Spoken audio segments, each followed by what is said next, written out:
Hi friends, ఎలా ఉన్నారు? బాగున్నారా?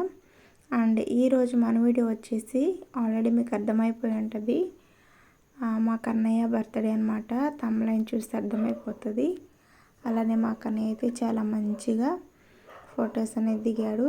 తను ఇప్పటికీ చూసుకుంటూ ఉంటాడనమాట. తన మెమరీస్ అన్నీ రీకలెక్ట్ చేసుకుంటూ ఉంటాడు. అలానే నేను కూడా ఈ పిక్స్ ఎప్పుడైతే చూస్తానో అప్పుడు మంచిగా చిల్ అవుతూ ఉంటాను. అండ్ అలానే చిన్న కిడ్స్ అనేది ఇంట్లో ఉంటే మాత్రం ఏదో ఒక రకంగా మనం ఫొటోస్ తీసుకోవడమో లేక ఫోటో షూట్ తీయించుకోవడమో చాలా బెటర్ ఫ్రెండ్స్. ఎందుకంటే వాళ్ళకి మనం ఎటు తీయించుకోలేకపోయాం, అట్లీస్ట్ వాళ్ళకైనా తీస్తే ఆ మెమరీస్ అనేది చాలా బాగుంటుంది. ఇప్పుడు మా కన్నయ్య ఫేస్లో నేను చూస్తాను అనమాట. ఎప్పుడైనా మొబైల్ తీసుకుంటే మా కన్నయ్య బయటకు వెళ్ళిన వీడియోస్ కానీ జూవి అండ్ బర్త్డే మాత్రమే చూస్తాడు. అంటే బర్త్డే కాదు, ఇలాంటి ఫోటోషూట్ అనమాట. అలానే మా కన్నయ్యనైతే విష్ చేయడం మర్చిపోకండి. Thanks for watching friends.